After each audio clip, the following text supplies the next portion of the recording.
I put the spotlight on your city. I put the spotlight on your city. See the superstars. Hollywood to Hollywood.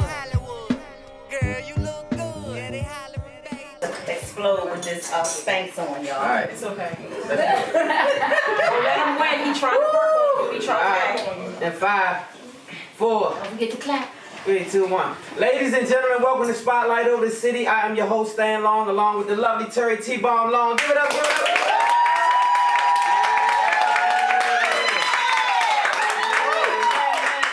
We are live at the Nelson Manor, and guess what? We got a packed crowd tonight. We have a live audience, as you can see, and we also have a lovely couple, and we have a lovely panel, as you can see. Yes. So we're going to pass the mic around a little bit and give everybody a chance to introduce themselves. So which way you do? Do I get to go first? Oh, wait, yes, exactly. First lady. Okay, first lady. Hey everybody, it's your girl T-Bomb from Spotlight Over the City. Yes, the rain tried to mess things up, but we said nope. We're coming on the inside and we're going to still have this show live. Thank you so much for tuning in to Spotlight Over the City. Thank you to the studio audience who drove down here today. We are going to air it out today, you all. We're going to talk about relationship matters. Thank you for submitting all of these questions. Stan and I went through these questions last night. We couldn't pick. So we have all of your questions. And what we're going to do is we're going to go through as many as we can, time permitting. But when the time is up, just know that your questions will get answered on one of our upcoming shows. If we don't get to yours today, we're going to get to it. Because every single question, we have 14 questions. And we couldn't pick. So we have them all. We're going to just randomly just start going in. And what we get through, we get through. And what we don't, we don't. And as you can see, like Stan said, we have a lovely panel here. We have Tarus Anderson in the building. Yes, we have best-selling author Bashea Williams in the building. Look at it. What we got here? The future wife, dear future wife. We're going to talk about that. Well, this is what happens when we have live. This is live, y'all. I'm going to need a refill. Well, Sorry, needs a refill. She had Prosecco. We're not worried about the phone. We're worried about the refill. hey, you can't make this up. Listen, this is what happens with live season. That came so quick. I'm trying to show the book off. And our girl Angel came through with the Sorry. Didn't mean to wet everybody up. Sorry. Listen, this is live, so things happen. We're going to keep it moving. We have the infamous Duncans in the building. Give it up for them. They have their amazing stage play tomorrow. I'm going to let them tell you a little bit about their stage play tomorrow. That is going to be wonderful tomorrow at the Arc, so I'm going to let them tell you a little bit about that themselves. And then I'm going to let you all, I introduced you all, but I want you all to talk a little bit about Views from Forever, and then I'll let you talk about your book really quickly before we get into the show. Thank y'all for having us on again. Yeah. Remember we said we needed a part 2. This is our part 2. That's Yes, right. That's right. this is part 2. So, like she said, I'm Sherrell Duncan. This is my husband, Alfred Duncan. And we have a play tomorrow, Views from Forever. We did it in January at the Art Theater. We sold out with over 800 people in our first opening night here in the DMV area. And tomorrow we do it again with the DC Black Theater Film Festival. So they reached out to us to do the play, and we're really excited about it. It's about us. We wrote the play along with Devin and Julie at Zion Church, and we wrote it's yes, girl.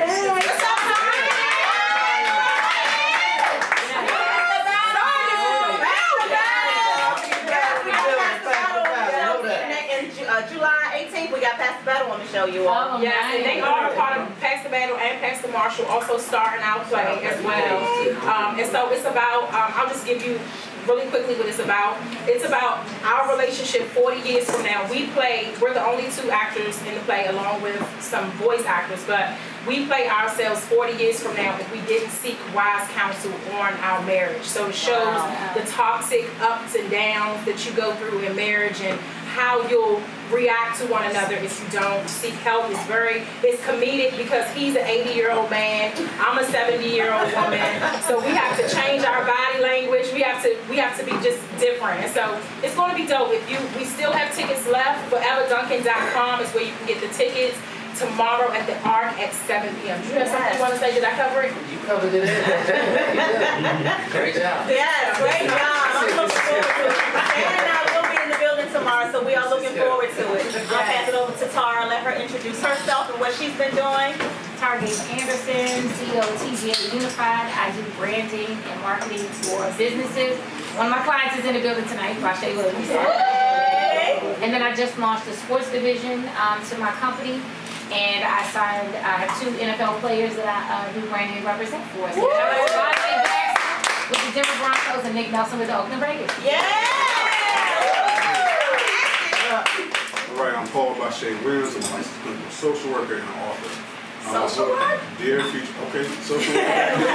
Nelson in the building. Yeah. Mental health. I have my book, Dear Future Wife, A Man's Guide and a Woman's Reference. I'll let you hold it this time. I don't want to knock nothing over. Take care of that. You don't want no problem. But yeah, so this book is a culmination of different relationship issues, relationship problems, and how to solve them. It's actually a workbook. It's not just a read where you think that you're talking about love and you get all giddy and then you don't have solutions. So this is an opportunity for couples to sit down and work together on this. I use it in my practice. Other clinicians use it in their practice. It's biblical references in there. It's not just fluff, like I said. Yeah. So it started from 2000. So I have Dear Future Wife copyrighted patent. That's me. Yes. So I was one of the ones that first started it. But yes, go check the book out. You can find it on the website, BasheaWilliams.com. So yeah, Dear Future Wife. I love it. Thank you so much. Well, we have a great show. Go ahead, wife. Let me step back. We have a great show planned for you. We do have to do a little bit of news. We have to let you know about our amazing sponsor, Umbrella Therapeutic Services is the #1 behavioral health organization in Washington, D.C.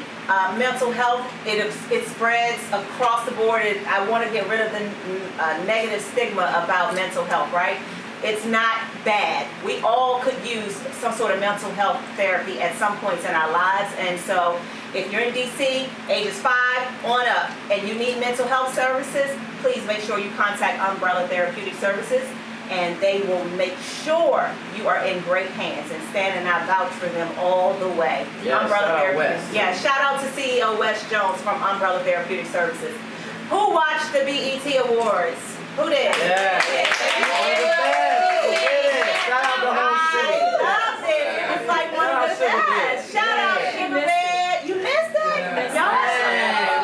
I saw that part. Yes. They love to do So that. What's good. love? Shout out to what's my TV girlfriend? Taraji or Regina? What's Taraji? No, you told me your TV Regina. girlfriend. Regina. No, Shout out- keep it 1,000. He said his TV girlfriend was Gail King. You got to do better. She tried. You didn't say that? Wait, so anyway, Regina Hall did an amazing job. I didn't even know she was from DC. Did you guys know? Yeah. So she did an amazing job repping DC the whole time. That was really executed well. I loved it. Shout out Jazz Funk. Funk was on there doing his thing with the big ass pants on. Look like my cousin LaVelle. Shout out LaVelle Long too, cuz they're doing the big thing. Got a play coming up soon, so I'll make sure you. I'm in the play. I don't mean to get off course, but I am in the play. You ought to know that T-Bomb is making her stage play debut on July 20th. Yeah, give it up for her.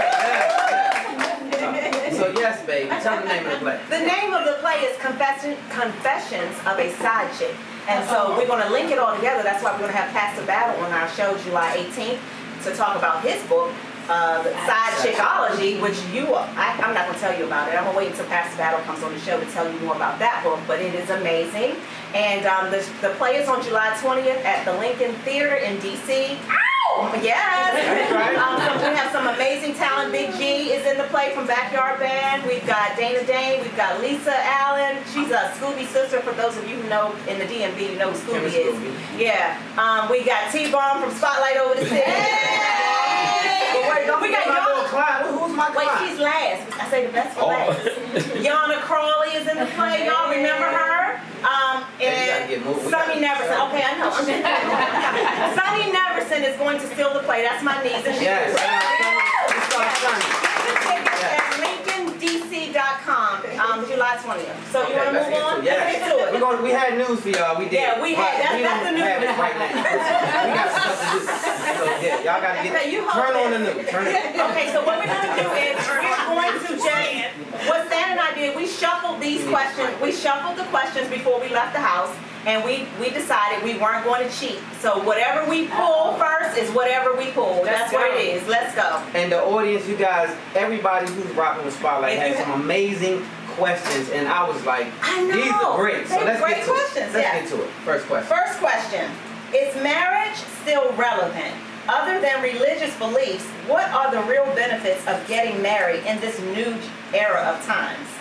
So that's a question from one of our viewers. That's the first question. Who's So gonna take who wants to that? handle that? Is marriage still relevant? I can take. I mean, I am married in this day and There you age, go. and we're new. This year will be 3 years, but you know, I think what it boils down to is building and really learning and working and understanding someone to the point that you can't even imagine your life without them, as far as sharing with them. Like for us, we make sure that we're happy with ourselves first, so that we can be the best for each other.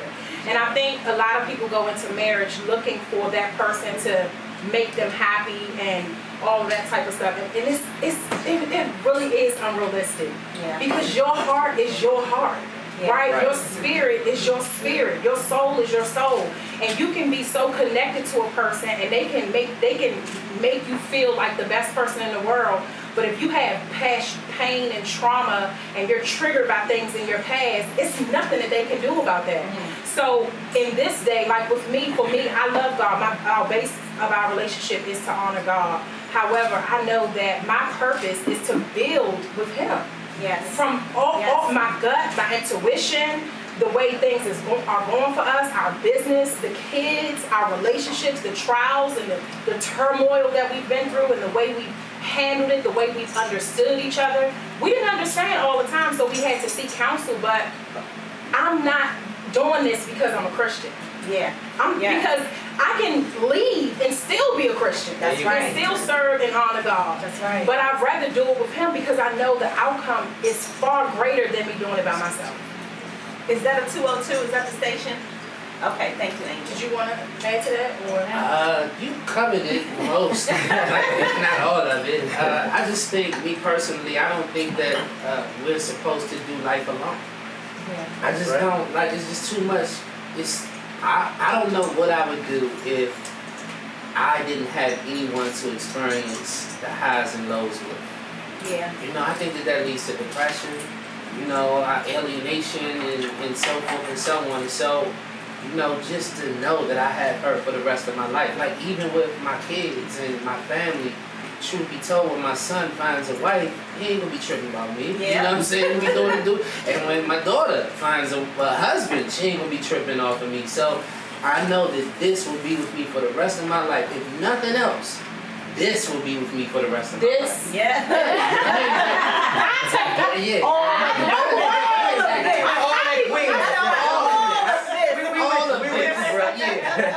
Yes. Anyone else want to chime in on that? I'll say something. I work with a lot of couples in my practice, and I always talk about marriage is not about completion. It's about complimenting the person that you're with.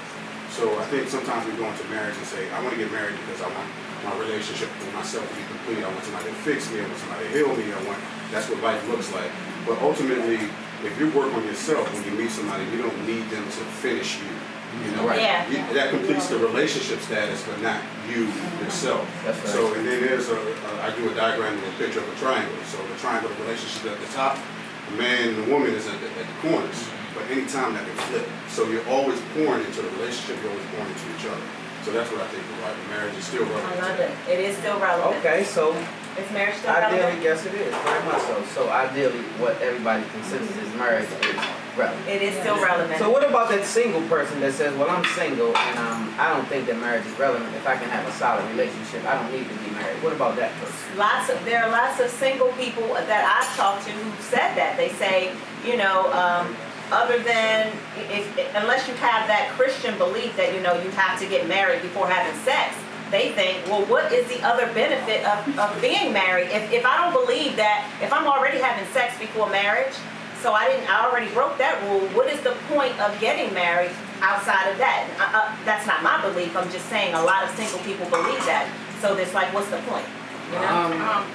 I just got something real quick. I just wanted to say, It's like, not gonna be real. it is just because. Okay, if you're single, you're happy, you're honoring God. If you're a Christian, whoever you believe in, I'm a Christian, so I honor God. But if that's what you want to do, if you haven't found your soulmate, or your soulmate hasn't found you, or you haven't gotten that blissful love, and you want to be in a relationship, and there are certain things that you have to sacrifice in, you have to compromise in, just certain things. If that's not what you're willing to do, and you want to live your life like that, for example, my granny is 91 years old. She has been divorced from my grandfather for over 50 years. Wow. And she is still by herself, and I know she's going to heaven. Yeah. So I mean, like, my thing is, if you are fine with who you are, what you're doing, you're happy, you have peace, you have joy, you elevating in life, you flourishing. You don't have to be pressured by marriage. That's not. If it's not for you, it's not for you. That's right. That's just how I feel about it. That's right. Okay, well, that's a good place to end that. We're going to go to the next one. But I'm only saying that because Terry got 118 questions, so we got to get to the next one. But before we do that, I'd like to say that I just want to thank everybody for coming and being a part of this panel and having the courage to come out and say what they feel about relationships and be as candid as we have to be. Because a lot of people don't have the courage to do that. So I thank you guys. Next question. I concur. I'm a single female attorney in my 40s with a 6-figure income and no children. I'm a homeowner and attractive. I prefer a man who can bring the same or more to a relationship or marriage as what I bring. Many people say my criteria is too high, but I'm too old and far along in my journey to be dealing with a man 40 and over who is not financially independent. And the men who are on my same level are either married, gay, or want multiple women. Please help. I don't know who wants to take that. I'm a single woman. I'm a single woman. Okay. Talk to this issue here. I mean, I look at it was so funny because, Bashea and I had a question not too long ago about that very topic. As a single woman that does well for herself and those things, I'm just looking for someone who is not, it's not about you gotta have the same that I have. It's all about building together. I'm more concerned about somebody's character, somebody's word, how somebody treats me, how they treat their family, how they treat their friends, how they treat my family, how they treat my daughter. I'm more concerned about someone's character. I know I'm a go-getter. I build. I do whatever it takes to get to where I need to be. And if I'm meeting a man that may not be there yet, I'm gonna help him build. I know it's gonna benefit us as a couple. So it's, I don't have this checklist anymore. I did. I had a checklist at one time. And it's just unrealistic because, I'm not perfect, but I know that what I have to give to a relationship and, the respect for a man and helping him build, he doesn't have to be somewhere financially. I want his character to be where it needs to be, within all that. And about 3 or 4 years ago, and just to go back to what they were saying, is that I was in a discipleship program. And through that program, I really learned about myself. And I think it's so important for women, if they have that checklist, if they have all those things, they really have to spend time. God will put you in a season to be by yourself so you can get to know yourself and know who you are. And when you come out of that season, not only do you know who you are, but you know your worth. Yes. So, and you look at things differently. So I really feel like, having that checklist and wanting a man to be a certain way, it just, you'll pass up a good man because, he may be making $10,000 less than you. Listen. So, it's about character. That's right. It is so, what did I tell you? Okay, we were going over the questions yesterday. When we got to this, He went off. every single word you just said is what I said I think a woman should expect. So I said, well, what is her expectation? Like, what does she say when she says, what does she say? She said, I don't know what her expectations No, are. I'm saying, what does she say? I am She on said my on level. same, right, on her level. On her She level. said What is her on level? my So same she level. base her level on finances? Yeah. See? Yeah, So because he can very well have he can very well have so much childhood trauma, but make $400,000 a year. And He can be mess. narcissistic. He can be promise you. beat women. He can be all of that, and that's your level. He can be a whore. It's all about finance. The financials, like easy to make money. It's easy to make money. It's easy to, if you're a hustler and you like money, that's easy. But when you have to peel back that layer and get completely emotionally and mentally naked for a person, and they see that, please. I mean, I don't agree. That's That's right, baby. Get naked in front of me. Did I lose everybody? I heard you say get naked. I was like, that's right, man. You gotta get naked in front of me. The problem is, he's saying that now, but if I start lifting my dress up right now, he's gonna be the one to say stop. Lift it up, baby. Next question. I'm compliant. I'm submissive. I do what he says. Terri. Oh, okay. Help us, Lord. Okay. Is it wrong to Google a person before going on a date so that you know up front if they have a criminal or sexual offense record? Is this considered a violation of privacy? My recent date was offended when I disclosed the information I learned about him via Google.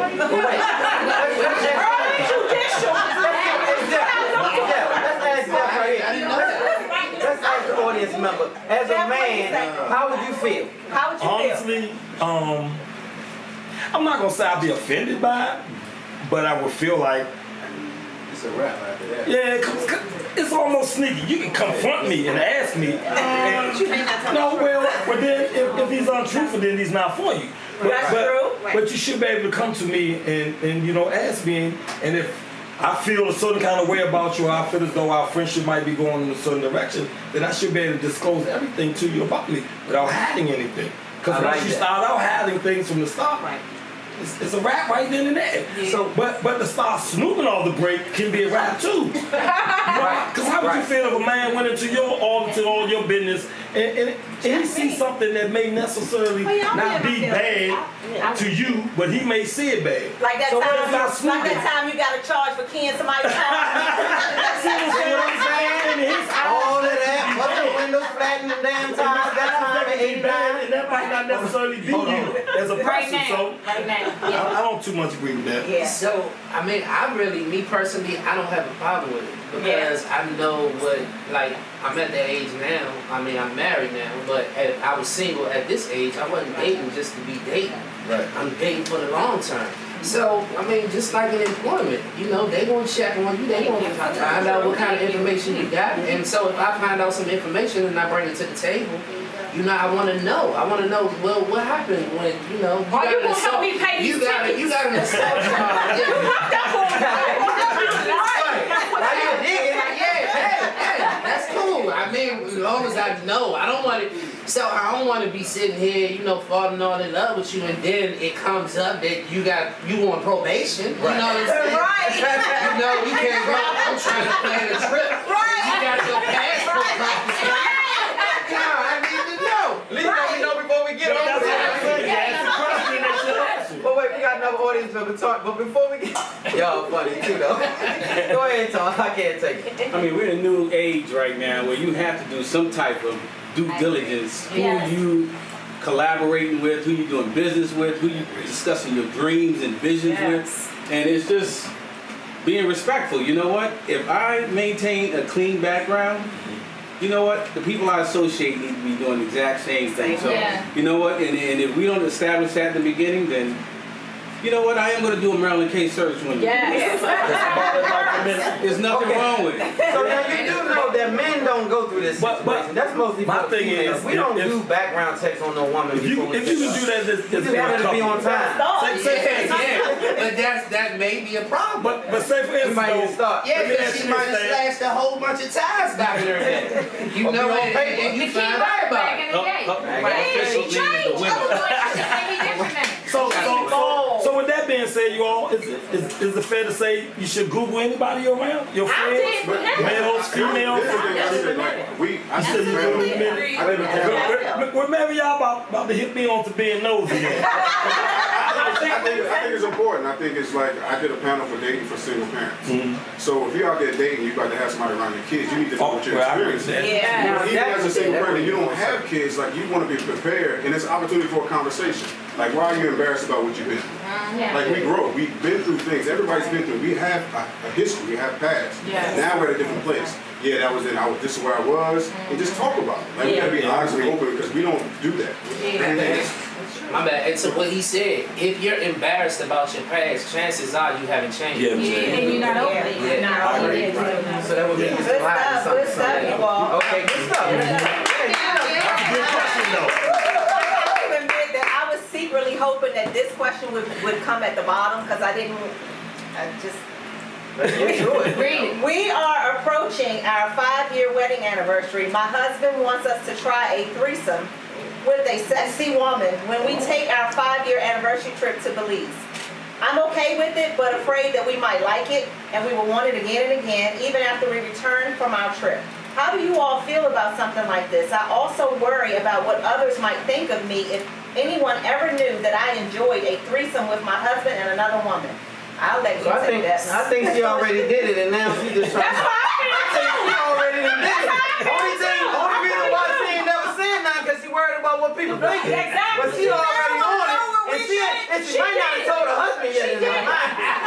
She went on the trip. No, she did it. I lost it, baby. Oh, you lost it. Yeah, She she did it already before. did it, and now she's trying to get him to be on board. She said because she's afraid that she may like it. That's it. That right there is like, oh. When she said that, and we might have to do it a whole bunch more times when we get home. Well, don't threaten me with a good time. Exactly. But hell, let the games begin. Okay, did I say that, baby? Well, I think it's different levels to it because I actually had that experience with a couple who was trying to manage that. So she might be afraid that he might like it more than her. She might be afraid that she exposes a part that she's been maybe exploring secretly, mentally, emotionally, without Masturbation probably. All types of all porn. types of stuff. I mean, it's also like, why should anybody know? Why would anybody find out? Like, that's what happens between your marriage. And I'm saying I wouldn't do it personally, but for them, I mean, if that's something they agree upon to keep them in their marriage, Then who else would know? principles, but that's them. They just Only need to way be. they know is if they want to be. That's her If you have any kinky fetishes or any stuff hidden under pillows or whatever, bring it out with me. I don't want you to feel you need to have nothing undisclosed. Anything. Tell me when we going home. My thing to that is, now, a lot of men, I ain't gonna say most, a lot of men would jump at the chance to do that. Me, personally, my wife, I wouldn't, because what if she decides that she wanna bring a band in the bedroom? Yeah. We're not gonna go for that. Okay, next You know question. what I'm saying? I'm in a relationship, I'm gonna be fair and not stuff. Plug him in. It is what it Hey, is. be fair, right? Oh, that's it. Is me, you, and interest? Can another audience member ask a question? Can another audience member ask a question? Look at this. I like that. Me, you, and interest.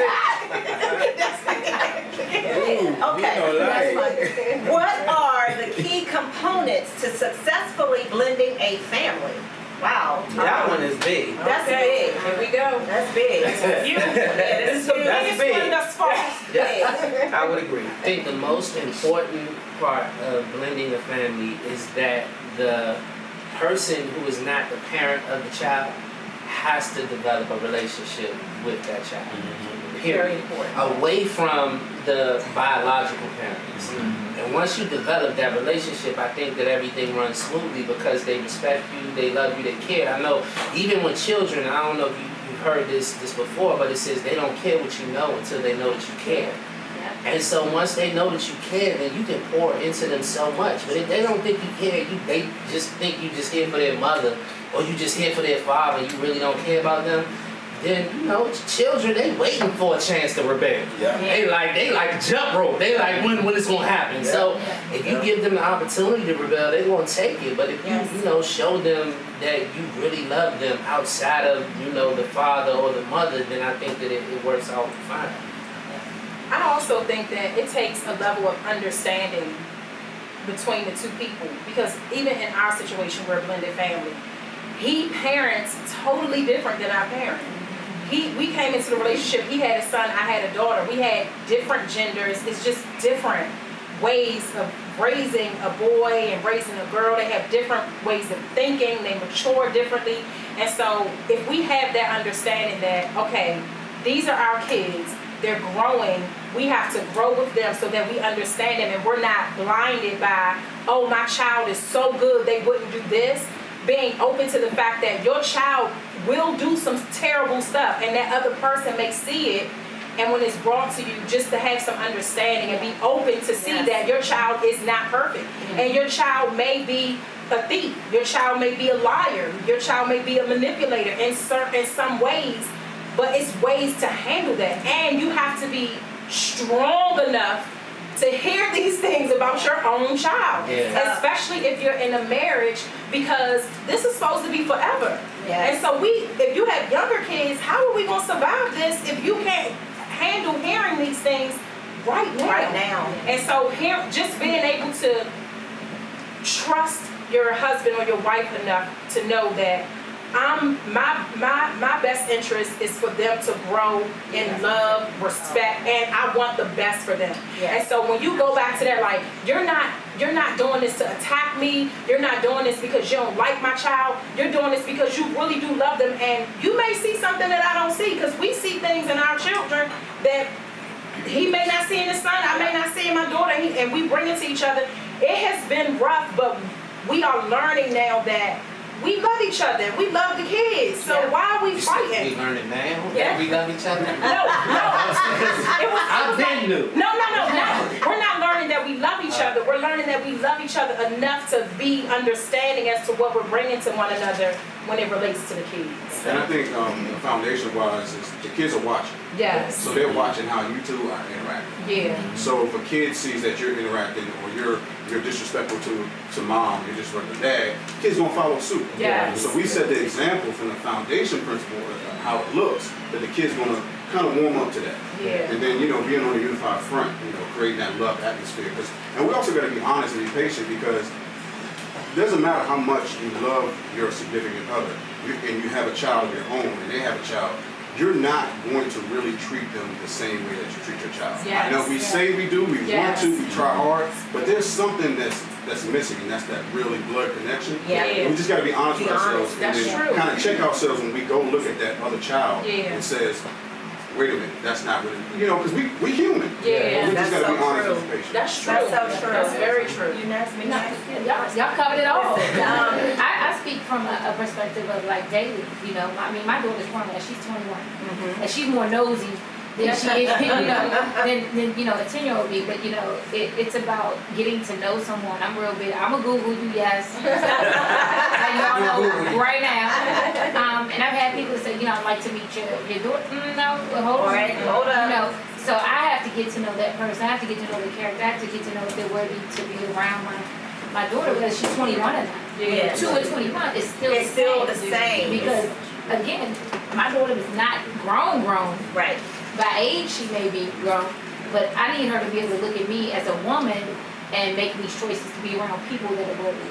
I agree. As you all know, Stan and I have been very candid throughout our show about our struggles and our triumphs and then our joys of blending our family. This man came into my life with me and 3 children that don't belong to him, and he has a son as well. So it was not very easy in the beginning, and we've been honest about that. My children, he told me right out, they're too damn spoiled, and they're entitled, they run the house, and I'm a man, and they ain't running this house. And I was like, well, damn. But guess what? He had made valid points, and I made some adjustments because he made some valid points. And it was hard for me though, because it was just me and my children for so long. But I commend him, because what he allowed me to do was, he allowed me to work behind the scenes, work on this blending family. He did not put his foot down with certain things that I know he wasn't cool with. I know he had to bite his tongue a lot of times. But he stood back and he said, I'm going to let her work this out. And it worked. He developed his own individual relationship with each one of them, different too. He's pops to them, and he and the son have a different relationship. The grown daughters now, they go to him for things that they don't even tell me about. And I couldn't be more grateful for how this has turned out. And I just wanted to share with everyone that going through that, it's not easy in the beginning. By far, for me personally, blending a family has been the hardest thing with marriage that I've ever went through. Yeah. Right? That's the hardest part for me. It was And but I'm looking at it now on the other side, and if you can get through the hard part and put the work in, it really can work. And so much so that my ex-husband's wife has come to me and said, hey, let's do a show or let's do a program about blending families. She and I are like this, right? So it couldn't have worked any better, right? I love it. So I want to commend you though before we move on, because yes, you did an amazing job. That's not my strong suit. Blending families is something that I wasn't aware of because I wasn't dating people with children. Like that was just a stickler for me. I wasn't doing it because I didn't want to deal with the drama of the whatever came with that. I just didn't want to. So as I got older, I matured and learned that it comes with it. If you love a person, you love the people. And so she showed me how to do that because me personally, one thing I know about it is you have to be respectful to the people you enter in. You're entering into their life, right? And they come as a package. So you can't be demanding, you can't be overbearing, you can't come in with this militant attitude like I'm the daddy and rah. You have to get the respect from the children as well as you do with the parent. And then once that happens, just like you said, everything yields to you. I became pop automatically. They start asking me questions, but that wasn't at first. At first they was rolling eyes, popping lips, and gritting on me. Home? I guess we just lived in there. And so you had to weave through that because you had to have an understanding that, you once was a child, and if that were you, and that's what helped me. I was once that child where a parent came in and did that. So I appreciate it. I have a question. I hear about blended families, so what about the third party? The parents. When you say Of third the party, original, of the biological child. How is that relationship? You said the relationship with the biological. Give me. Like for instance, the father of your kids. Yeah. As far as now addressing, yeah, I'm just talking about your concept and your mythology as far as addressing that and dealing with So that. even before you start a relationship with someone else, that relationship will already be established and set up where nothing seems different or new when you're into a new relationship. Like you've already established that we're just co-parents. How we interact with each other is still going to be consistent when I'm entering into a relationship with somebody else. So now you have a bonus. And then sometimes, if it's possible, I hope it would be possible, that they establish a relationship. Just a level of respect and understanding that I'm not coming to replace you, I'm coming to complement you. Again, so it's not, it's not a fight about who's the dad, because that's not a question. Who's the mom? Those things need to be worked out prior to even getting into a relationship that you can just move on without any disruption. That's good. Oh, that's good stuff. That is good. Yeah, I was just going to add to that. I just think it takes a certain level of maturity from both parties. And sometimes that's difficult. I mean, that's just in the world that we live in. Like, some people just can't practice that level of maturation. And it's not to say that they're immature on all boards. I just think that, like, even some people haven't even healed from the relationship with the father or with the mother.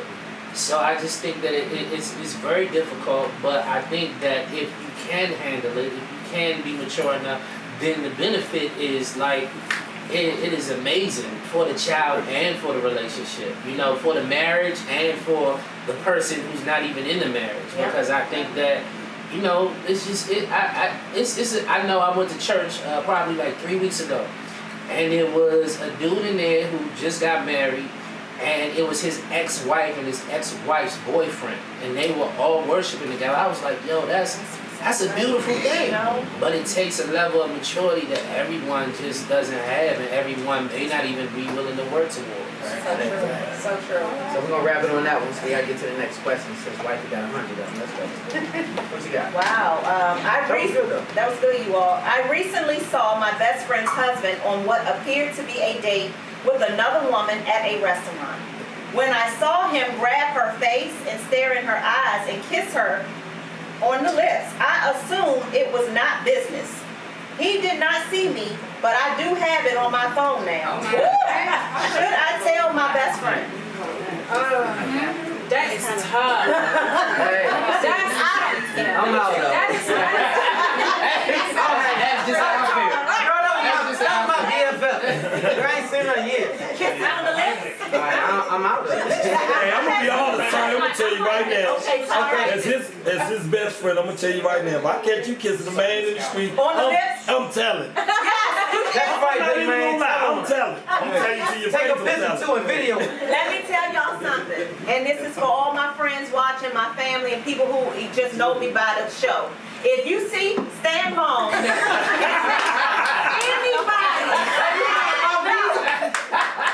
call me, okay? My number is on the spotlight over the city thing. Call me, and I mean that. It's all right. I mean, I think we're at an age where if best is in front of friend, then there's a commitment. There's a true commitment. It's not an associate, it's not affiliation or whatever. But me, if he's doing all of that right there, he's gonna see me. You're gonna approach before he leaves, or I'm gonna approach. Okay. I'm gonna be right there because he's gonna know who I am if that's my best friend. Yes. And then I'm gonna approach, and after I approach, I'm gonna call my best friend. It's about transparency. I mean, I have a very select group of friends that get that title of best. So I'm not gonna tiptoe around anything or keep something to myself or do anything like that because that's what my commitment That's is. right.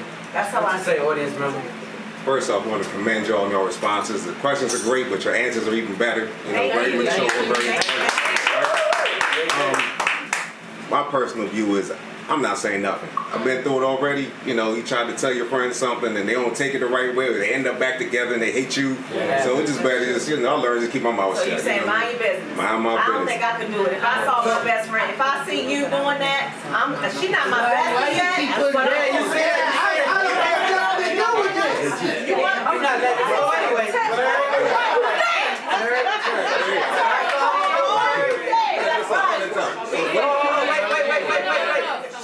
I got an alternate question with that. Like, what if you saw your man?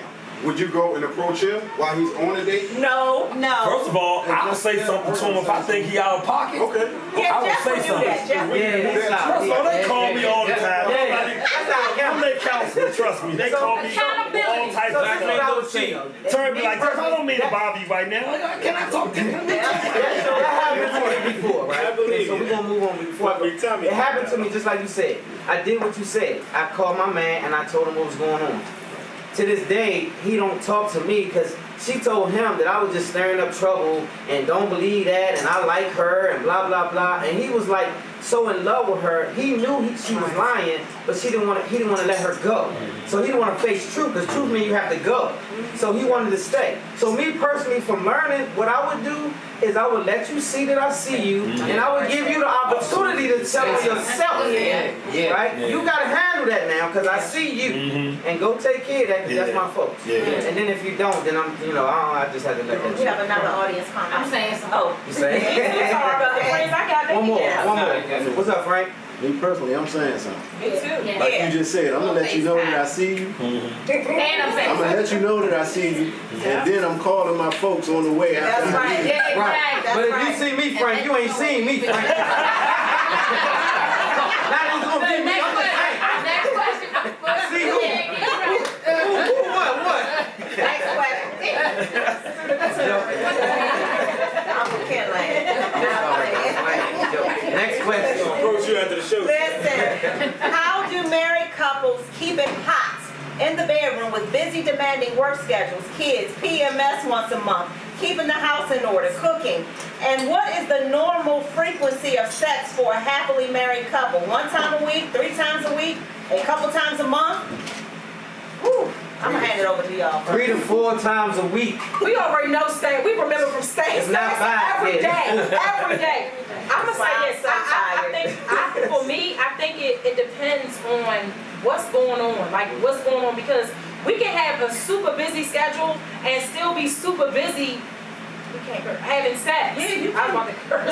Yeah. Okay, we could be super, and then we can be, moderately busy and not really having sex, like intercourse, but we're being extremely intimate, like having really good dates and really good times, just talking, watching movies, just sitting there laughing with each other. And it feels really, really good. And then we may fall asleep. So it all depends on the season, I think, with us. Do you agree with that? I would agree. I would totally agree. And also, I don't think that there's a general there's a general number. I think that it's everybody and their sex drive and so forth and so on, because like Stan, he got more gray hair than me, but he talking 4-5 times a week. I'll be honest. I don't let it happen. I don't be keeping the 4-5 times a week. I'm sorry. It'll happen if you let it. I do 4 times a week 1 week, and then the next week is like, look, baby, we're gonna have to decrease it a little bit.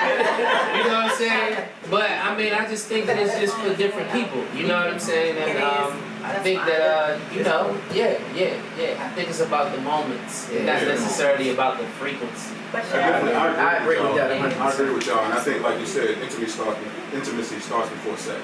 Yeah. So before you guys had sex, before you got into a relationship, like the stuff that you were doing to build up to it, like why not continue to do those things? Yeah, you know, a slight touch, you know, constantly touching, that creates a level of intimacy between the two people. Yeah. So continue to work like you said. There you go. Get that, baby. Get that all day, 3 times a week. Hey, bro, with 2 hands to that.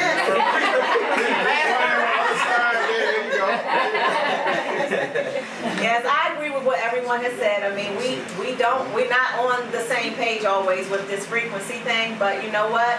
There are times when he gets his way, there are times when I get my way, there are times when nobody gets their way. It's just like Sherrell said, sometimes it's, you know, this past month, I've been actually like the one like, hey, and he's been like, hey, but I've been transitioning from jobs, so I've had a lot of downtime, so I've had the energy. I've had the energy, but look.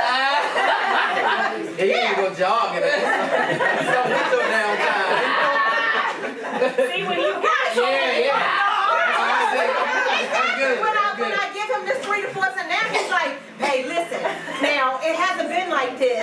So I mean, you got to prepare me. I wasn't ready, Jeff. It was 2:30 in the morning. I'm going downstairs. Hey. She's talking about this. What are you doing? I'm crying. Like it's 2:30. I thought she was ready. Not at 2:30. I wasn't ready. Gotcha. All right, next question. We are doing so good, you all. Thank you so much. How much time we got, baby? Battery dead. So it's dying. Battery died. 7 minutes. 7 minutes. 7 minutes for what? A battery? Or the That's show? right. Keep talking. Okay, wait a 3 minute. minutes. People always advise, don't ever go to bed mad. But after an argument, especially if the argument takes place at the end of the day, how do you realistically avoid going to bed pissed off with your spouse? Anybody? It's hard. Go to bed. Let me tell you something. Right. Go to bed. I used to, when I heard that, I'm like, that makes so much sense. This will make the relationship so much better. Until you get so mad, like enraged. You don't even, like, when we in the bed, like, well, normally, he on legs intertwined, but when we mad, it's like, none of I'm that, on right? the edge of it. I don't even know if I fall over. Don't even put your hand under the pillow and under mine. Don't touch me. Like, and I just pray that, okay, we wake up in the morning together. You know, that's all I can do. Like, I talk to God like, God, just please let us wake up in the morning so I can see him, but I don't want to say nothing to him. And he's the same way. It's not the healthiest thing, but it's something that you really have to work on. Yes. You really have to work on that. It's very hard. I'm divorced. I was married at one time. But I think sometimes silence takes care of some things. And I think you need some space in between what's going on, because if you keep trying to, we're going to solve this before we go to sleep. Yes. You're not in this space of trying to hear, because you're trying to be the deadline instead of trying to solve the problem. So I think, you know, that break and that silence and that downtime, you wake up in the morning and your mindset is clear. It's like you have this clarity, and you not only can you talk, but you can receive. Yes. You can hear. I agree. Yep. Okay, Rashida. We got an audience The member, Bible Rashida. also states, do not let your anger make you sin. Yeah. Which is why I prefer to go to bed. Because you don't want to kill them. Because once those words are spewed, you cannot take them back. That's true. And we have had experiences where I have said something and he may have forgiven me, baby, but he done fouled that thing. That roller down. Yes. And it may, you know, it'll flip every now and then, but for me, and then it also comes down to the way you handle conflict. So we handle conflict absolutely different. We're polar opposites. I am the give me a minute. He's the let's confront it right now. So with counseling through Pastor Marshall, he told us that we had to respect each other. Like I have to give him a time frame, and he has to respect that I don't want to talk about it right now. Okay. That's good. I like that. And can you tell your girlfriend stop pushing the covers in between? Oh no, that's that Martin crease. That's that crease that Martin did. So I can't touch her at all. No. What we got to do? I just wanted to say, I'm an audience member. Okay. You just wanted to say what? Oh, audience. I'm an audience member. I just What's want- up, Tone? We got Tone in the audience. What you got, Tone? Just some advice on the situation I was just talking about. I mean, it might not work for everybody, but in my experience, no matter how mad you are, what you just said, whatever, as a man, just for like 10, 15 minutes, don't say a word, right? Just shut up and walk off, right? And before you go to sleep, before you leave the house, whatever, just run up on her, hug her real tight, right? And if she try to fight it, just come here. And then just scoop slam on the bed. Boom. Y'all get the rest on. That might work. Y'all get the wrestling, y'all get the playing, and all that energy you was mad at, because you gotta get it out of you. You know what I'm saying? If you go to bed, it's built up, it's just gonna stay there. Get it out of you. You know what I'm saying? Slam on the bed, she might throw you in the headlock. You know. Hey, Tone, that sounds violent. That's really good, actually. You know, I have a friend who went through therapy with his wife. And he's been with his wife for probably, I don't know, 10, 15 years, 12 years now. And they have an amazing marriage. And he used to always tell me, because I used to call him after arguments, and he used to always tell me, look, you know, go apologize. You got to be the example. And he would always tell me that. And to a point where I hate calling him. Because I knew he was going to tell me that I had to be the example. But I have learned that, you know, with me being the example and me being the one that is trying to, like, break the silence and trying to, you know, get her to smile and do these things, then she knocks, like, after a while, she starts to come around sooner. She doesn't come around immediately, but instead of it being 5 days, it goes from 5 days to 3 days to 1 day to, you know, 4 hours to 5 minutes, you know, and ultimately that's what I want.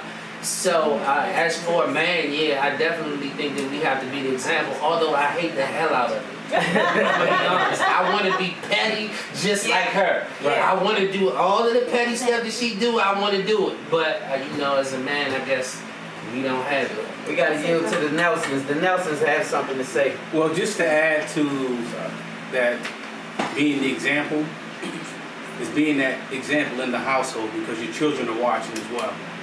And part of it is them watching how do you handle conflict resolution and how do you deal with communication after. So if they keep seeing this constant break and shift in paradigms, of course they feel the energy inside the space you're living in, but that's how they think, that's how you deal with disagreement. Yeah, that's good. That's real good. Dr. Neverson in the back. Oh. That's my sister, Dr. Neverson. Come up this way. Transitions Therapeutic Services.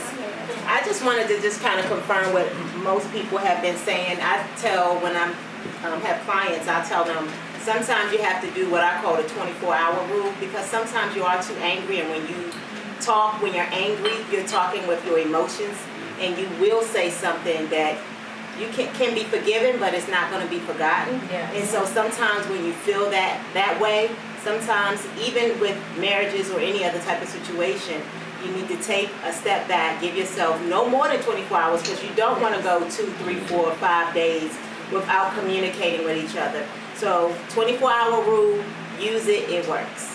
Thank you, Dr. Harrison. Anyone else? Go ahead. Bashea. I was just talking about this. I think a lot of times when we get in these heated moments, we're not really attacking the problem, we're attacking each other. Yes. Right. Through our emotions, and then we don't get down to the bottom line. And so, like you said, like everybody says, it's okay to have a little break. You know, go to sleep, then tomorrow I'll feel better. I'll have some time to think it over. And how I want to approach the situation, how I want to express myself with like really what's going on, as opposed to how I'm feeling. Yeah. I need to ask my production team, do we have time for one more question, or should we wrap it up? We got time for one more. One more question. This is a good one. These questions be long as hell. I know. Tell a story. Yes. This is good stuff. I hope we're helping someone out there. I really do, because this is really therapeutic for me as well. How many agree that we needed 2 hours? We need to do this the whole 2 hours, right? Yeah, we're gonna do another one. This is great. My husband of 7 years cheated and got another woman pregnant. I feel like I'm supposed to forgive him, but I'm so hurt. I know that we should strive to love and forgive like God loves and forgives us, and we should extend grace and mercy. But I struggle trying to get past my feelings of disrespect, dishonesty, and betrayal. FYI, the woman agreed to have an abortion. This is when, for better or worse, gets tested. I don't know what to do. Go stay. I gotta speak to that. I gotta speak to that, because that happened to me. When I was married, my husband cheated on me, got somebody pregnant. But I'm gonna tell you how God does. And it really helped me grow as a woman. I didn't forgive him. Okay. I filed for divorce, left, went on with my life.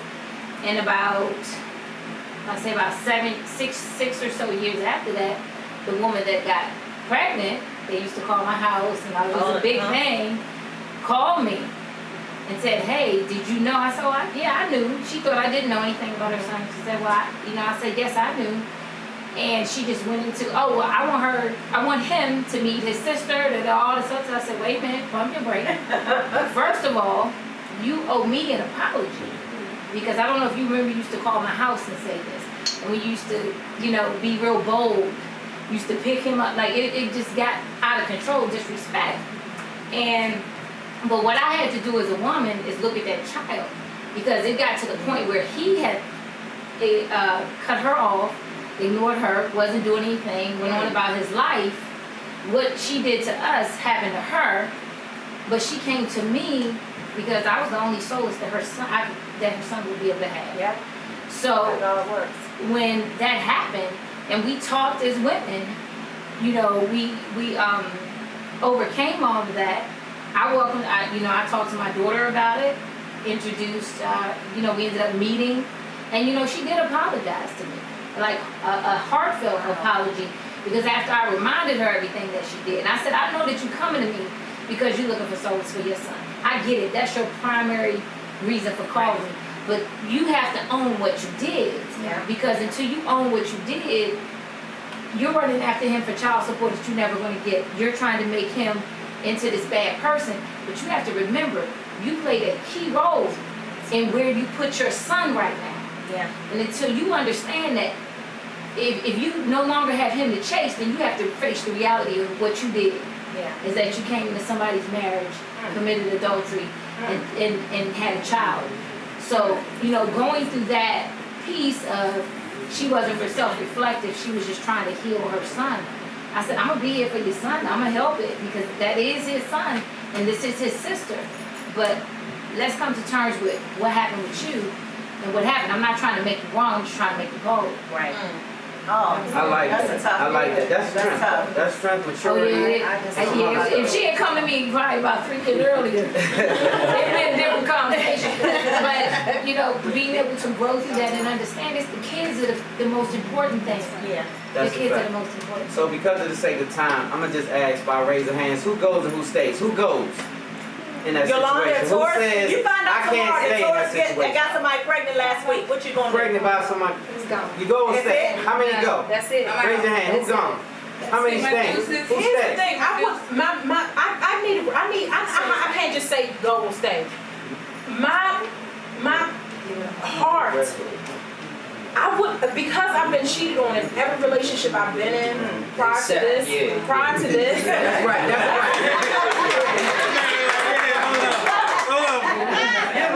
I said it. He didn't even give me a chance. You didn't say it quicker. It would be a trigger for me. It would be a trigger for me because I stayed in those relationships because I'm like, oh, he said he was sorry, but I don't know. You have a whole baby. My mind just goes. My mind goes. This is what my mind will go to immediately. You had the audacity to stay in? Yes. Like that's the best thing. How about you? Go in and protect. Protected, wrong. But you stayed in? Yes. Wait. You take me there.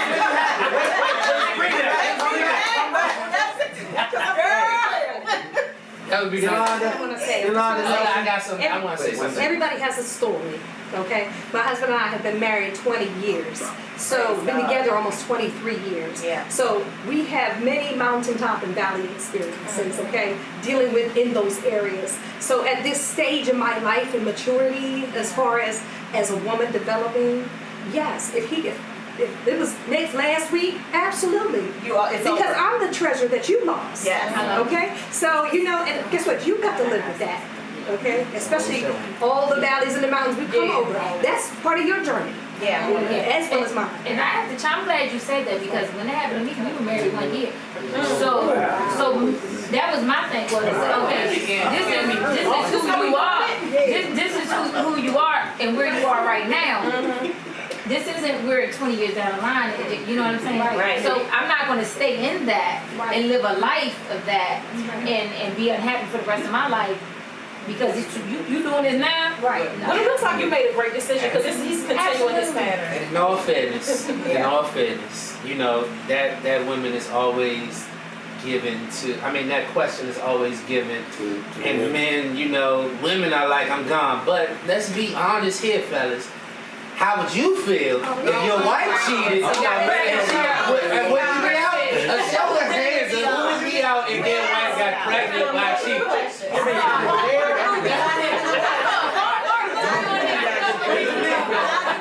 You mean out of prison? Oh, out of the relationship? Because I need bombs. No, but in all honesty, we're not strong enough to handle the things that the sisters handle. The sisters handle things. We do things to our sisters that's disgraceful sometimes. And the sisters will take you back and still honor you though in the presence of that. Man, we're not that strong. And so with that being said, we have to get ready to wrap it up. But when I tell you, give it up for you guys.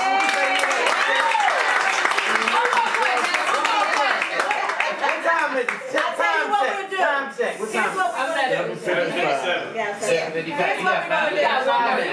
got 5 minutes, so I'm going to tell you all at WLBS, thank you so much at WLBS for making sure that we still got our live broadcast going over there. So all of WLBS listeners, thank you so much.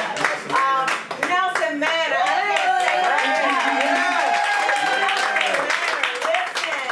these grounds, we didn't get to do it outside, but these grounds are amazing. We are so impressed with everything that you all laid out for us here at the Nelson Manor. Thank you so very much. Again, thank you to our sponsor, Umbrella Therapeutic Services. Thank you to all of you all who came out here to hang out with us. Dyson. Say, I'm a foodie, so he knew I ain't gonna forget about him. Because we got two food items in here that just blew me away. Bring them cupcakes up here. Bring them cupcakes. Yeah, let's see those cupcakes. Sweet elevations. Sweet elevations. You Bring all. them cupcakes and show them the cupcakes.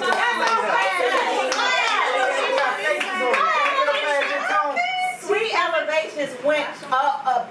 Tony. There we go. I can't even say it. Be all right. No, When I saw, listen, they tricked me, right? She came in with some cupcakes that were just, they didn't look like that. And so she introduced herself, we hugged and everything, and I was like, oh, she's got cupcakes for the show. But I didn't see this. These cupcakes have our pictures on them. They are made from scratch. Sweet Elevations this is a beautiful one right here.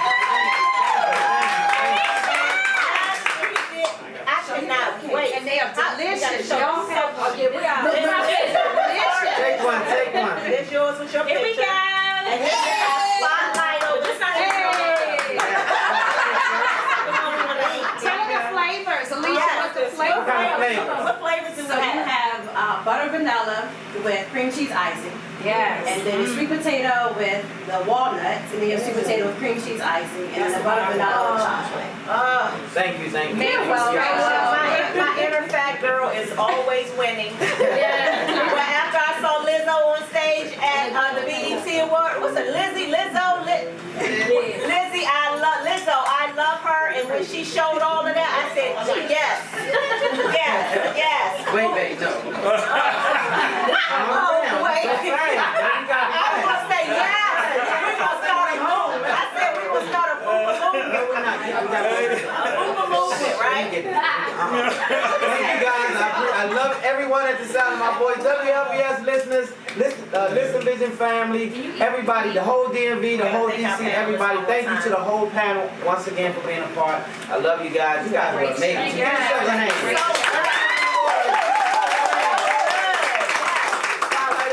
Gotta wrap it up. I wish we could do a quick spotlight after dark and keep going. So this live here will keep going, but our broadcast with WLBS has to end at 8 o'clock. Yeah, so we gotta wrap it. We'll keep going on the live feed. So we'll be right back. Spotlight over the city. We love you, but we gotta wrap it up on the WWW side. So as we always say, love hard, live good, God first. Spotlight over the city. Yeah.